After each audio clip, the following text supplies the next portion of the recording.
Bonsoir à tous, bienvenue, je m'appelle Driss. Bonsoir à tous mes collègues que j'adore. J'adore tous mes collègues. De toute façon, s'il y en a que j'aime pas, ils le seront. Mais déjà, bonsoir à vous tous. Bonsoir à tous mes collègues de Notre-Dame qui font Notre-Dame avec moi. Bonsoir aussi à History Group qui est la compagnie avec laquelle que je travaille et que j'adore représenter. Alors première chose, pour les gens qui ne me connaissent pas, je m'appelle Driss, je suis guide à Paris, pas guide conférencier, je vous le dis, parce que j'ai pas ma carte. Est-ce que ça veut dire que je suis moins qu'un autre? Je ne crois pas. Je recherche toujours la lumière, ça veut dire je recherche la vérité. Je vais faire un petit exposé sur la cathédrale de Notre-Dame. Bien sûr, l'exposé sera coupé en 25 morceaux ou une vingtaine de morceaux parce qu'on va pas tout faire en un coup parce que c'est beaucoup trop compliqué. Tous les 3-4 jours, j'essayerai de mettre une nouvelle vidéo. Bien sûr, je vais toujours étudier la vidéo qui va venir. Alors, comment ça va se dérouler? Première chose, je vais commencer à raconter l'historique en grande ligne, bien sûr, parce qu'on ne peut pas raconter tous les détails de la cathédrale de Notre-Dame. Après cela, ce que je veux faire, c'est que je vais raconter la façade. On va un peu parler pourquoi les tours ne sont pas symétriques. On va parler un peu sur la galerie des rois. On va parler sur Adam et Ève que vous voyez au-dessus de la galerie de la galerie des rois. On va parler un peu sur la Trinité, etc., etc. Après, on va faire, et ça sera une nouvelle vidéo, ça sera pour dans 3-4 jours, on parlera de du portail de Sainte-Anna. On ira après portail de couronnement de la Vierge Marie. Et après, on finit avec la portail la plus importante de tous, celle au milieu, le jugement dernier, le dernier jugement, comme vous connaissez tous. Après cela, on va faire un tour tout autour de la cathédrale. Je vous expliquerai un peu sur la rosace de l'extérieur et un tout petit peu l'histoire de Saint-Étienne qui a été lapidé. C'était le premier martyr au monde. Puis on parlera un tout petit peu du chevet, parce que le chevet c'est quelque chose d'extraordinaire. Après cela, on va parler de l'autre côté. On va parler de la rosace qu'on voit de l'Ancien Testament. Et puis on rentre à l'intérieur, on fait chapelle par chapelle par chapelle, peinture par peinture par peinture. On vous explique tout ce qu'il y a là-haut, on vous expliquera l'orgue, etc., etc. Donc ce que je vais faire morceau par morceau. Pourquoi? Comme ça, pour vous aussi, c'est beaucoup plus facile pour retenir les choses. Après, de temps en temps, il y aura des petits sous-entendus avec la mythologie grecque, la mythologie égyptienne, parce que comme j'aime beaucoup la mythologie grecque, la mythologie égyptienne, la mythologie des Romains, qui est complètement la même que celle des Grecs et des Égyptiens, mais bon, bref. On fera de temps en temps des petites parallèles.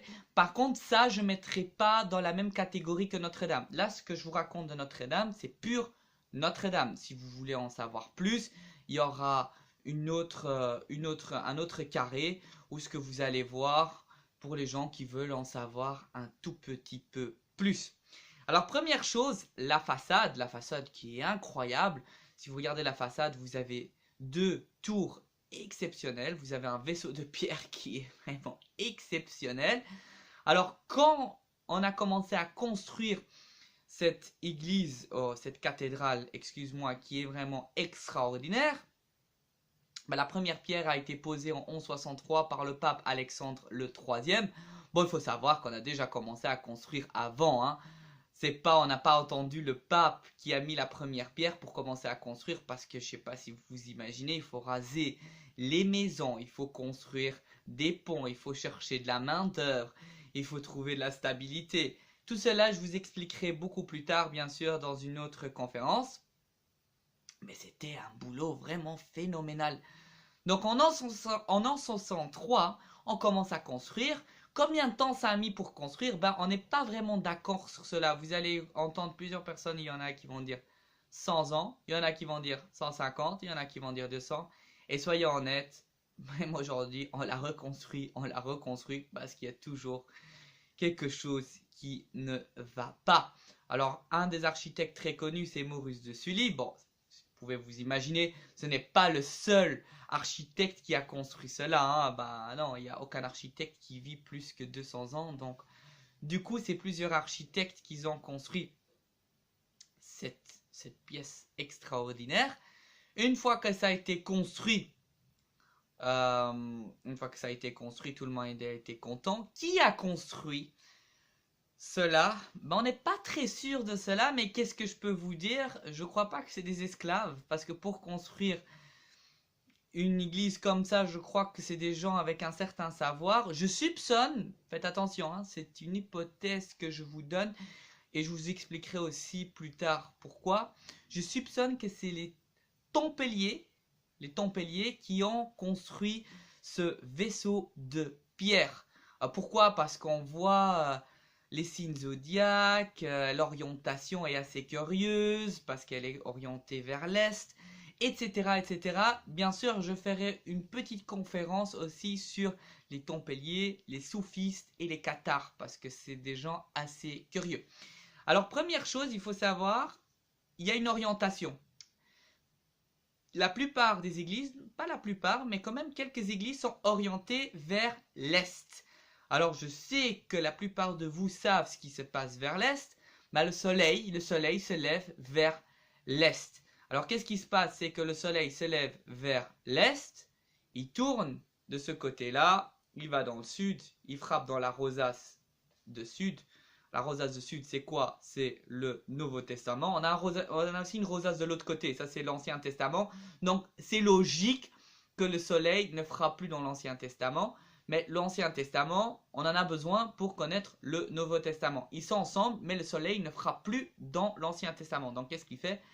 Il frappe l'Est, il va dans le Nouveau Testament, et finit, bien sûr, au milieu. Et quand vous êtes en face de la cathédrale, vous ne pouvez pas rater, vous voyez, paf, juste en face de vous, le dernier jugement, et c'est là que le soleil descend et se couche en fait en plein dernier jugement. Pour vous dire, les personnes qui ont construit ou la pensée de cette église est quand même quelque chose d'extraordinaire.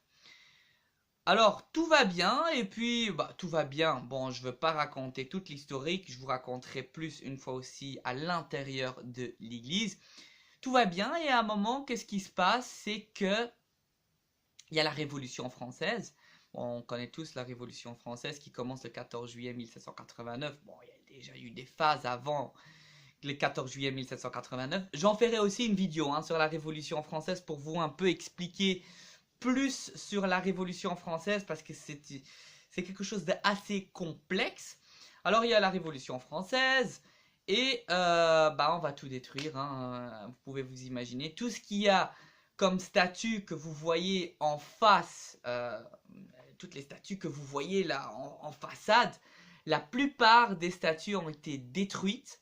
En 1793, ceci n'est même plus une cathédrale, c'est une tombe de raison. Donc catholique, on fait plus de choses catholiques à l'intérieur.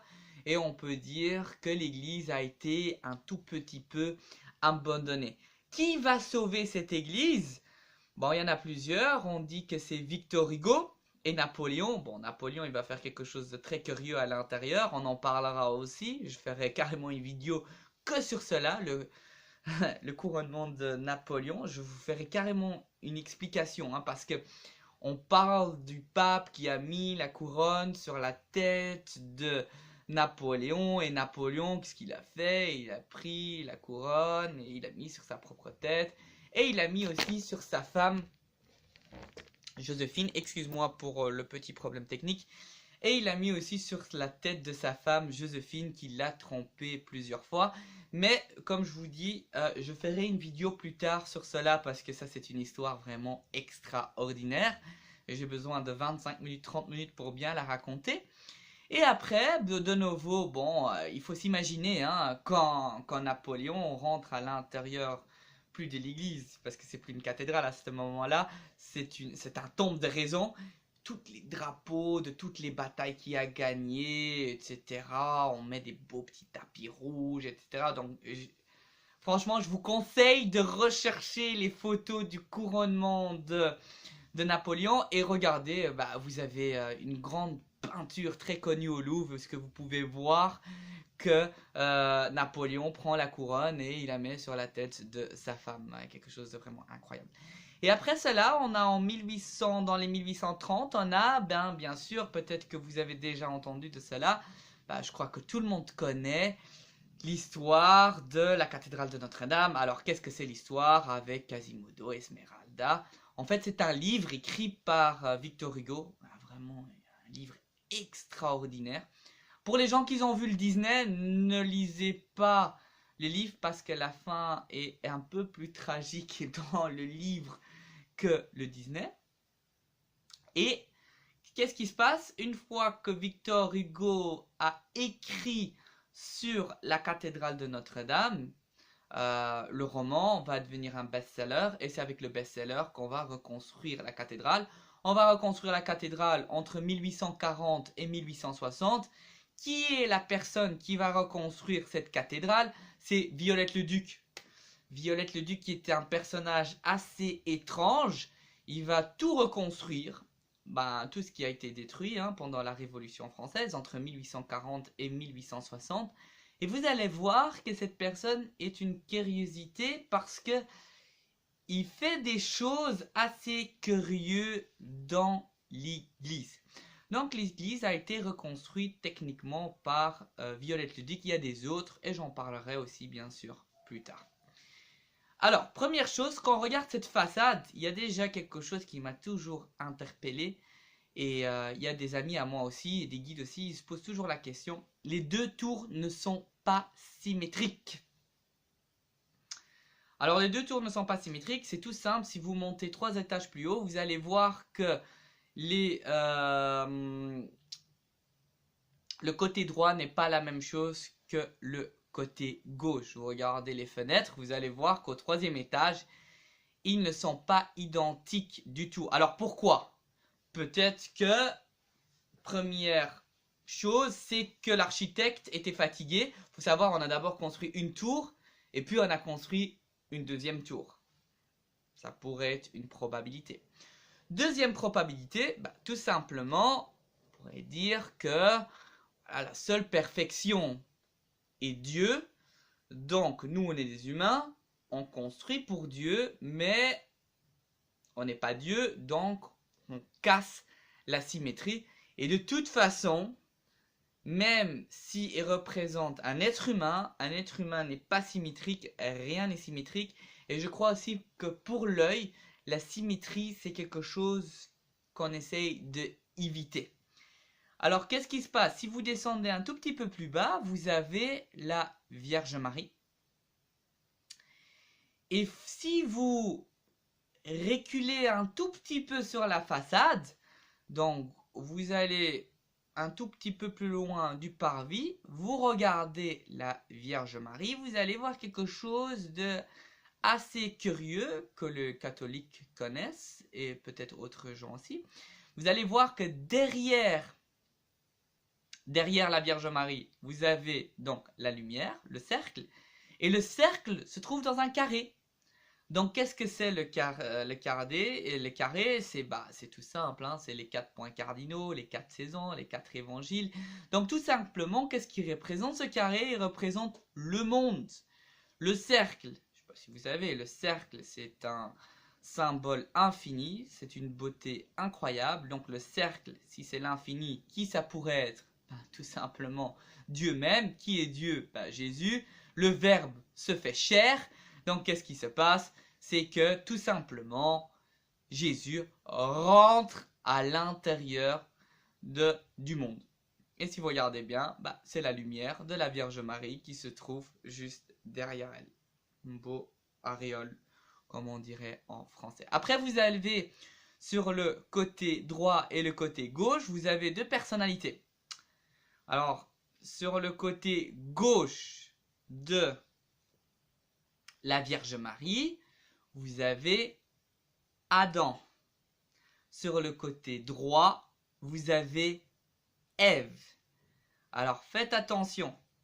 Ça, ce que je vous dis, c'est que si vous regardez la cathédrale en face de vous, comme je suis mis là maintenant, vous allez voir que Adam est là et Ève, elle est là. Ça veut dire que Ève est à droite et Adam est à gauche. Mais il faut savoir que l'Église est construite de l'Est à l'Ouest. Ça veut dire qu'on renverse les choses. C'est-à-dire que Ève, en fait, il faut se retourner parce que quand on rentre dans la cathédrale, on sort et donc on est de dos. Ève est à gauche, Adam est à droite. Vous allez dire, mais ça change rien. Eh bien, ça change tout. Ça change vraiment tout. Et je vous explique pourquoi. Parce que à gauche, quand vous traduisez à gauche en latin, c'est sinistra. Ça veut dire que c'est le côté sinistre. Désolé pour les femmes, ne le prenez pas mal, mais il faut savoir que c'est Ève qui a mangé le fruit défendu la première fois. Donc, le côté mal est à gauche et le bon côté est à droite, mais il faut se retourner. Alors, vous allez voir que sur toute la cathédrale, vous allez voir que le côté gauche n'est pas le bon côté et le côté droit est le bon côté. Par exemple, vous allez voir qu'en dessous, où vous avez le couronnement de la Vierge Marie, vous allez voir la Vierge Marie avec Jésus, et en dessous, vous voyez l'histoire d'Adam et Ève. Ève se trouve à gauche, Adam se trouve à droite. Dans le dernier jugement, vous allez voir les bons se trouvent à droite et les mauvais se trouvent à gauche. Et si vous regardez bien en bas, vous allez voir au milieu, donc vous avez le dernier jugement, et à côté du dernier jugement, vous avez deux femmes. C'est une allégorie. Alors, vous pouvez vous imaginer celle du gauche et, on va dire, la mauvaise, et celle du droit et la bonne. Alors, le mauvais est besoin, il est là pour le bon, hein, donc c'est toujours du dualisme, hein, ça marche toujours ensemble, et je vous expliquerai aussi, bien sûr, plus tard ce que ça veut dire. Celle du gauche, vous allez voir, c'est une femme. Tout le monde croit qu'elle a un casque devant ses yeux, mais en fait, rien à voir, c'est un serpent. Elle a le serpent devant ses yeux, elle a la couronne qui est sur le sol, elle a l'air fatiguée. Vous pouvez voir aussi, elle se tient pas très bien, elle est un peu fatiguée.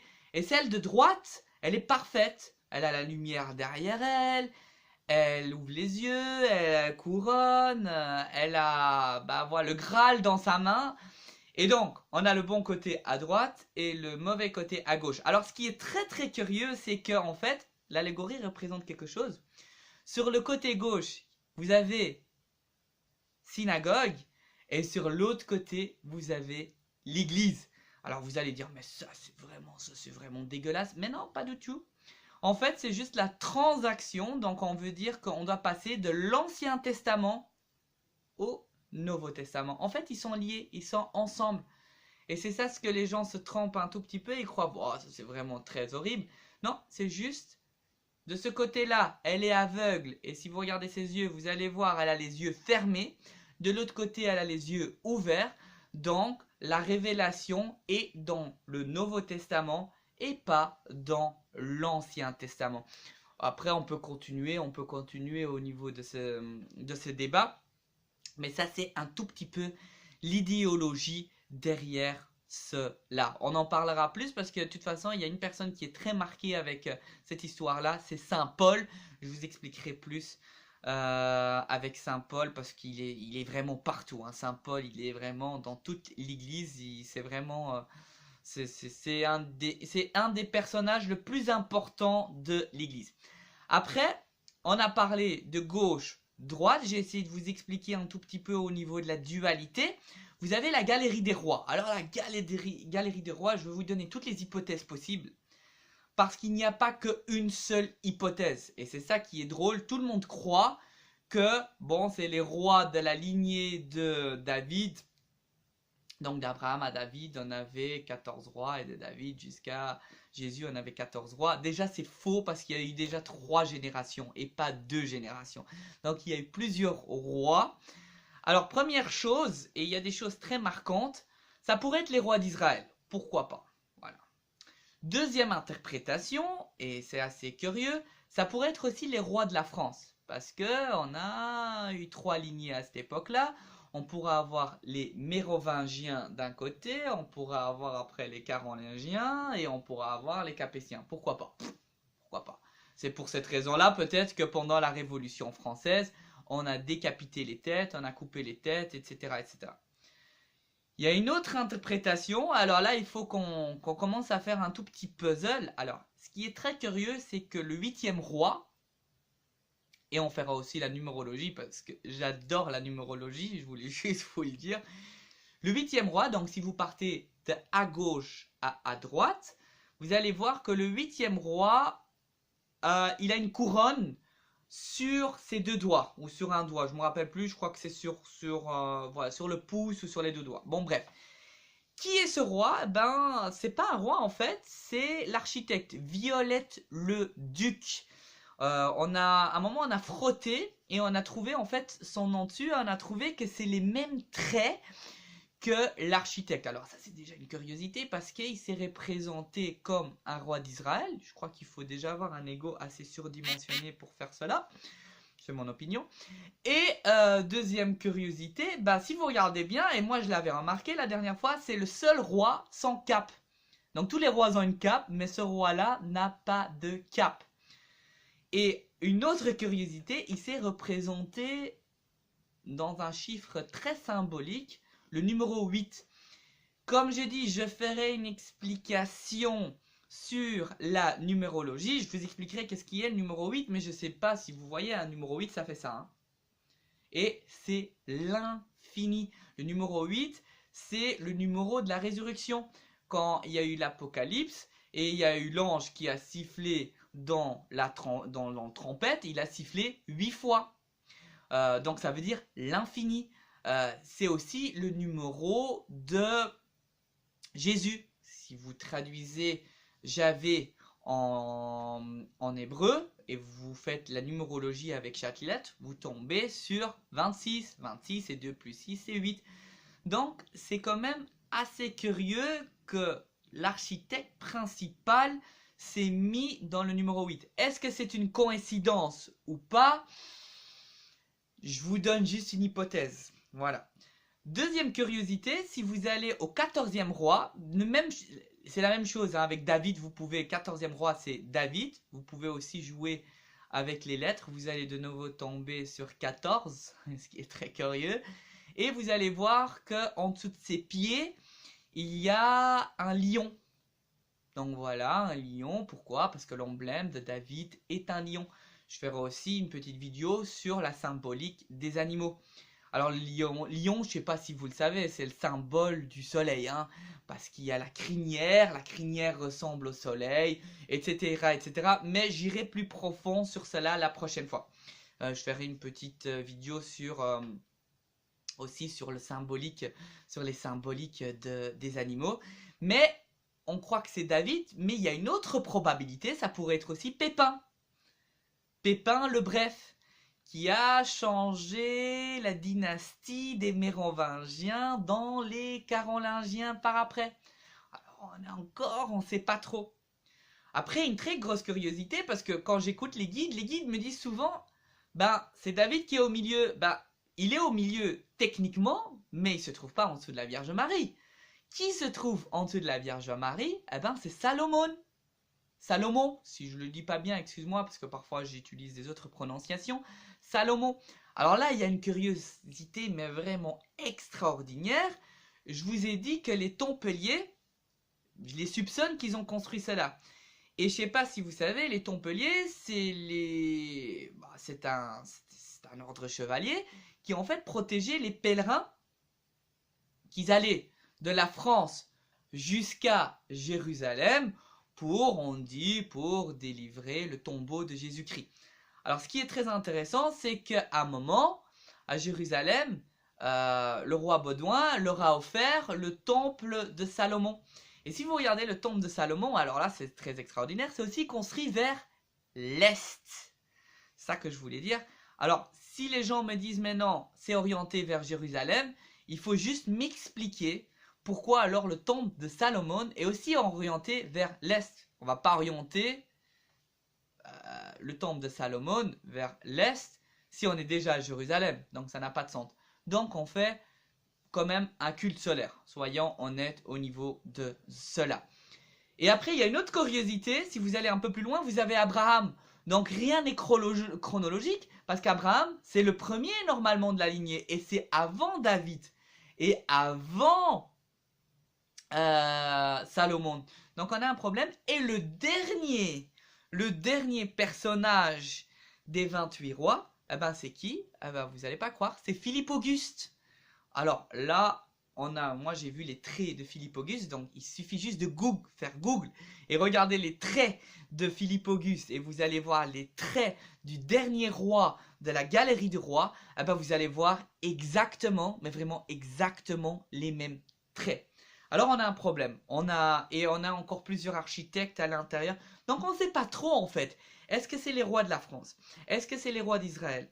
Est-ce que c'est des architectes? Ah ben tout simplement, moi je vais vous dire quelque chose, ce que je pense que c'est. Tout simplement, tout simplement, c'est les soldats du Christ. Tout simplement, les soldats du Christ.